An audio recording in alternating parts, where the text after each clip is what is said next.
U.S. Secretary of State Marco Rubio is testifying before two committees on Capitol Hill today. For the past couple of hours, he's faced questions by the Senate Foreign Relations Committee.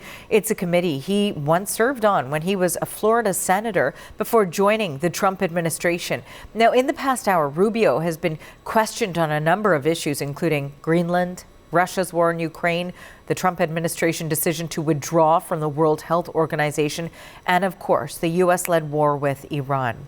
So for more on this, we bring in the CBC's Chris Reyes. She's in Washington. Hello, Chris. So lots of topics covered so far, but the majority of the questions were about the conflict with Iran. Yeah. Let's talk a little bit more about what's been said.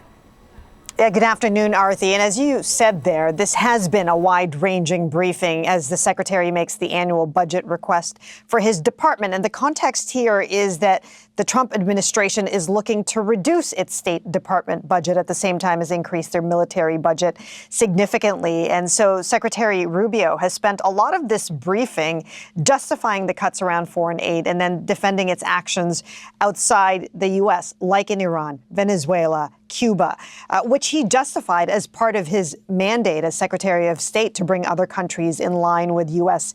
interests. Now, that said, the questioning did quickly turn to the war in Iran very early, with a Democratic senator grilling Secretary Rubio on the lack of transparency and congressional approval over the mission. Have a listen to Senator Jeanne Shaheen of New Hampshire. Congress has asked basic questions about the war. Why are roughly half of our Patriot interceptor stockpiles gone? Why does the Strait of Hormuz remain closed? Why is gas up $1.50? Why did 13 American service members lose their lives in this war? Congress deserves to know why, and Americans deserve to know why.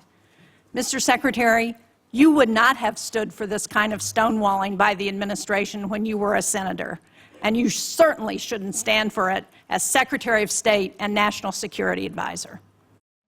And then, Arthi, on the question of where these negotiations with Iran currently stand, Senator Rubio didn't directly address Iran's decision to shut down communications with the U.S. yesterday over Israeli attacks in Lebanon. He did seem to suggest that the talks with Iran are advancing better than they have in his recent memory.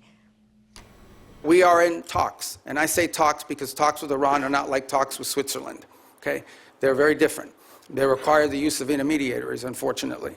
But there is the prospect before us, which could happen today, it could happen tomorrow, it could happen next week, that for the first time, certainly in my memory, they have agreed to negotiate aspects of their nuclear program that just a month ago, or just a year ago, they were refusing to even mention, much less enter into discussions about.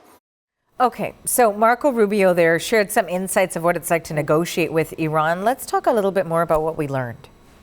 Yeah, he was asked by a Republican Senator, Arthi, to explain the process of negotiating with the Iranians, and he shared a few things. One is that the U.S. believes the current supreme leader is still alive and engaging in these talks. Another is that, and we've heard this before from the Secretary of State, that the U.S. position is that there is a lot of internal strife within the Iranian leadership that's causing delays and friction in the diplomacy.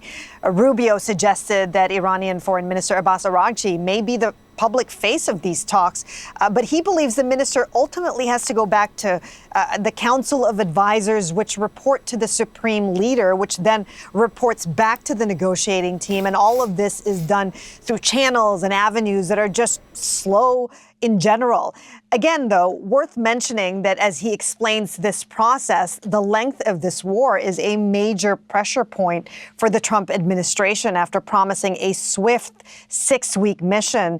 And now this war is in its third month with no end in sight. That is the CBC's Chris Reyes in Washington. Thank you.